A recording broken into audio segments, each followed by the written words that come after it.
রাহিম। HSC জীববিজ্ঞান প্রথম পত্রের প্রথম অধ্যায়ের বহু নির্বাচনী প্রশ্ন 2025 সালের সাজেশন দেওয়া হবে। আশা করব এই প্রশ্নগুলো 2025 ব্যাচের শিক্ষার্থীদের জন্য অনেক উপকারে আসবে। 1 নম্বর প্রশ্ন, নিচের কোনটি কোষ প্রাচীরের কাজ? উত্তর খ নাম্বার, প্রয়োজনীয় শক্তি ও দৃঢ়তা প্রদান করা। তারপরে 2 নম্বর প্রশ্ন, কোষ প্রাচীরের প্রধান উপাদান কি? সেলুলোজ। তারপরে 3 নম্বর প্রশ্ন, প্রোটোপ্লাজমের সূত্রপদ কতটুকু প্রোটোপ্লাজমের সূত্রপদ কি নামে অভিহিত করা হয়? প্লাজমোডেসমা। 4 নম্বর প্রশ্ন, কোনটির মাধ্যমে পাশাপাশি দুইটি কোষের মধ্যে বিভিন্ন পদার্থের আদান প্রদান ঘটে? প্লাজমোডেসমাটা থেকে। তারপরে 5 নম্বর প্রশ্ন, কোষ প্রাচীরের সূক্ষ্ম ছিদ্রের কারণ কি? পাশাপাশি কোষের কূপগুলো বিপরীতমুখী অবস্থান।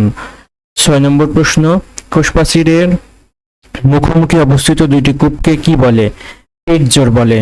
7 নম্বর প্রশ্ন, প্রাথমিক কোষ প্রাচীর তৈরিতে প্রোটোপ্লাজম থেকে নিঃসৃত হয়, এখানে খ এবং গ দুইটি লিগানিন ও পেকটিন।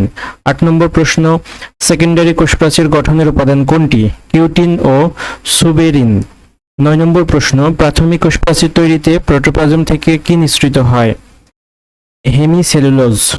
10 নম্বর প্রশ্ন, প্রাথমিক পর্যায়ে কোষ প্রাচীরে কোনটি অসংখ্য থাকতে দেখা যায়? সেলুলোজ অণু। তারপরে 11 নম্বর প্রশ্ন, প্রাথমিক কোষ প্রাচীরের পুরুত্ব কতটুকু? 1 থেকে 3 মাইক্রন। 12 নম্বর প্রশ্ন, গৌণ কোষ প্রাচীরের পুরুত্ব কতটুকু? 5 থেকে 10 মাইক্রন। 13 নম্বর প্রশ্ন, মাইসেলি দেখতে কেমন? ফিতার মতো। 14 নম্বর প্রশ্ন, প্রতিটি মাইসেলের ব্যাস সর্বাধিক কত পর্যন্ত বিস্তৃত হয়? 100 অ্যাস্ট্রম। তারপরে 15 নম্বর প্রশ্ন, প্রতিটি মাইসেলের তে প্রায় কতটি সেলুলোজ অণু থাকে? 100টি। 16 নম্বর প্রশ্ন, মাইসেলি কোথায় গঠিত হয়? কোষ প্রাচীরে গঠিত হয়। 17 নম্বর প্রশ্ন, কোষ প্রাচীর গঠনের মূল একক কি? মাইক্রোফাইব্রিল। 18 নম্বর প্রশ্ন, কোনটি মাইক্রোফাইব্রিল এর আটি গঠন করে? মাইসেলি। 19 নম্বর প্রশ্ন, মাইক্রোফাইব্রিল এর আটির ব্যাস কত পর্যন্ত হয়? 250 অ্যাস্ট্রম। তারপরে 20 নম্বর প্রশ্ন, নিচের কোনটি মাইক্রোফাইব্রিলের ফাঁকে ফাঁকে অবস্থান করে? Micro capillaries. তারপরে 21 নম্বর প্রশ্ন, কোষ প্রাচীরের কাজ কোনটি? কোষকে নির্দিষ্ট আকৃতি দান করা। 22 নম্বর প্রশ্ন, কোষ প্রাচীরের সেলুলোজ অণু কয় কার্বন বিশিষ্ট? 6 কার্বন বিশিষ্ট। 23 নম্বর প্রশ্ন, একটি সেলুলোজ অণু কার্বন বিটা ডি গ্লুকোজ এর কতটি অণুর পলিমার? 300টি। 24 নম্বর প্রশ্ন, মাইক্রোফাইব্রিল সূত্রগুলোর ব্যাস সাধারণত কত হয়ে থাকে? 0.4 মাইক্রন। তারপরে 25 নম্বর প্রশ্ন, কোষ প্রাচীরে পানির শতকরা পরিমাণ কত? 60%। 26 নম্বর প্রশ্ন, কোষকে নির্দিষ্ট আকৃতি প্রদান করে কোনটি? কোষ প্রাচীর। 27 নম্বর প্রশ্ন, গৌণ প্রাচীর কোন উপাদানটির জন্য অভেদ্য? পানির জন্য অভেদ্য। 28 নম্বর প্রশ্ন, কোষ প্রাচীরের কোন স্তরটি গ্যাস ভেদ করতে বাধা দেয়? গৌণ কোষ প্রাচীর। 29 নম্বর প্রশ্ন, কোন বিজ্ঞানী মাইক্রোফাইব্রিলের কোষ মুখ্য গঠন একক হিসেবে ব্যাখ্যা করো? ওয়ার্ড্রপ। তারপরে 30 নম্বর প্রশ্ন, প্রোটোপ্লাজমকে বেস্ট করে অবস্থানকারী ভেদ্য পর্দা কোনটি? কোষ ঝিল্লি। 31 নম্বর প্রশ্ন, প্লাজমা মেমব্রেনের ফ্লুইড মোজাইক মডেল প্রদান করেন কে? Singer and Nicolson. 32 নম্বর প্রশ্ন, প্লাজমা মেমব্রেনের প্রথম সুনির্দিষ্ট মডেল প্রস্তাব করেন ড্যানিয়েলি অ্যান্ড ডেভসন। 33 নম্বর প্রশ্ন, ড্যানিয়েল অ্যান্ড ডেভসন কর্তৃক প্রবর্তিত কোষ ঝিল্লির মডেলটির নাম? দ্বিস্তর বিশিষ্ট মডেল। 34 নম্বর প্রশ্ন, কত সালে ড্যানিয়েল অ্যান্ড ডেভসন দ্বিস্তর মডেল প্রকাশ করে? 1943 সালে। হাইলার অ্যান্ড হোফম্যান প্রদত্ত প্লাজমা মেমব্রেন মডেল কোনটি? Micellar model. 36 নম্বর প্রশ্ন, স্যান্ডউইচ মডেল কোনটি? দ্বিস্তর বিশিষ্ট মডেল। 37 নম্বর প্রশ্ন, পিএলপি অণু দিয়ে গঠিত একক পর্দা বর্ণনা করেন কে? রবার্টসন। 38 নম্বর প্রশ্ন, কত সালে রবার্টসন একক পর্দা হাইপোথিসিস প্রকাশ করেন? 1959 সালে। 39 নম্বর প্রশ্ন, প্লাজমা মেমব্রেনের গঠন সংক্রান্ত আধুনিকতম মডেল কোনটি? Fluid mosaic model. 40 নম্বর প্রশ্ন, ভ্যান ড্রপ ও গ্রেন কর্তৃক প্রবর্তিত করেছিলেন মডেল কোনটি? প্রোটিন ও ক্রিস্টাল মডেল। তারপরে 41 নম্বর প্রশ্ন, টি সেসরন কোন দেশের নাগরিক ছিল? এটির উত্তর এখানে যদিও দেওয়া নেই। আর 42 নম্বর প্রশ্ন হচ্ছে, রবার্ট হুক কত সালে তার তৈরি অণুবীক্ষণ যন্ত্রে সিপির প্রস্থচ্ছেদ নিয়ে পরীক্ষা করেন? 1665 সালে। 43 নম্বর প্রশ্ন, কোষ বা সেল শব্দটি কোন ভাষা থেকে এসেছে? ল্যাটিন ভাষা থেকে এসেছে। 44 নম্বর প্রশ্ন, অপরিণত জীবকোষ সাধারণত খুব ছোট ও গোলাকৃতি হয়ে থাকে। 45 নম্বর প্রশ্ন, কোনটি উদ্ভিদ কোষের অংশ? স্টোন কোষ। 46 নম্বর প্রশ্ন, অস্থিকোষের চিত্র কোনটি? চিত্র অস্থিকোষ। 47 নম্বর প্রশ্ন, চিত্রে কোনটি প্রাণী কোষ? ব্রোফাস্ট। যদিও এখানে একটি চিত্র ছিল, চিত্রটি এই দুইটি প্রশ্নে দেওয়া নেই এখানে। 48 নম্বর প্রশ্ন, কোনটি উদ্ভিদ কোষ? সিবনল। 49 নম্বর প্রশ্ন, সাধারণত কোষের বিভিন্ন উপাংশ পরিমাপের জন্য কোন এককটি ব্যবহৃত হয়? মাইক্রোম। 1 মাইক্রো বা 1 মিউ এ সমান 0.001 মিলিমিটার। 51 নম্বর প্রশ্ন, 1 অ্যাস্ট্রোম সমান কত? 0.01 ন্যানোমিটার। 52 নম্বর প্রশ্ন, জীবদেহের প্রত্যেক অংশের কোষে নিজস্ব বৈশিষ্ট্যমণ্ডিত। 53 নম্বর প্রশ্ন, উদ্ভিদ কোষের প্রোটোপ্লাজমের চারদিকে অবস্থিত জড় প্রাচীরটির নাম কি? কোষ প্রাচীর। 54 নম্বর প্রশ্ন, কোষ প্রাচীর সেলুলোজ নির্মিত। 55 নম্বর প্রশ্ন, কোষ প্রাচীরের গঠন আকৃতি সাধারণত কিসের উপর নির্ভরশীল? শরীরবৃত্তীয় কার্যকলাপের উপর নির্ভরশীল। 56 নম্বর প্রশ্ন, পরিণত কোষ প্রাচীরে কয়টি স্তর থাকে? 2টি।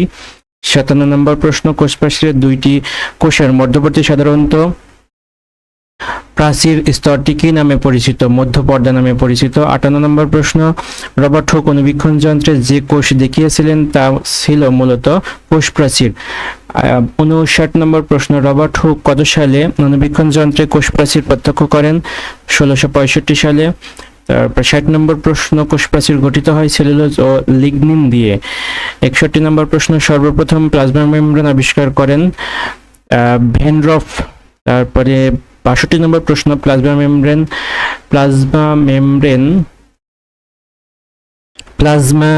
প্লাজমা শব্দটি সর্বপ্রথম ব্যবহার করেন কে? জে এন্ড পাওয়ার। তারপরে 63 নম্বর প্রশ্ন, কোষ ঝিল্লিতে অ্যালিগোস্যাকারাইডের পরিমাণ কত? 1.5%। 64 নম্বর প্রশ্ন, কোষের এগোনাইজার বলা হয় কোনটিকে? কার্বোহাইড্রেট শৃঙ্খল। 65 নম্বর প্রশ্ন, ফসফোলিপিড অণুর ফাঁকে ফাঁকে কোনটি অবস্থান করে? কোলেস্টেরল অণু। 66 নম্বর প্রশ্ন, কোষ ঝিল্লির শুষ্ক ওজন কত প্রোটিন থাকে? 60 থেকে 80 ভাগ। 67 নম্বর প্রশ্ন, কোষ ঝিল্লির শুষ্ক ওজনের কত ভাগ লিপিড থাকে? 20 থেকে 40 ভাগ। 68 নম্বর প্রশ্ন, কোষ ঝিল্লিতে কত ধরনের প্রোটিনের উপস্থিতি পাওয়া গেছে? 3 ধরনের। 70 নম্বর প্রশ্ন, যে প্রোটিন অণুগুলো লিপিড স্তরের বাইরে অবস্থান করে তাদেরকে বলে প্রান্তীয় প্রোটিন অণু।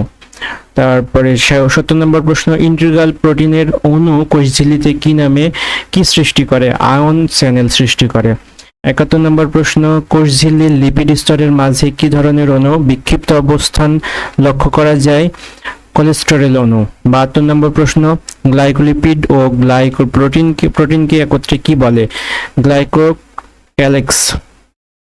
73 নম্বর প্রশ্ন, কোষ ঝিল্লি প্রকৃতপক্ষে কোন অবস্থায় বিরাজ করে? তরল অবস্থায় বিরাজ করে। 74 নম্বর প্রশ্ন, কোষ ঝিল্লির লিপিডের শতকরা কত ভাগ ফসফোলিপিড? 55 থেকে এখানে 55 থেকে 57 বা 58 ভাগ দেওয়া রয়েছে।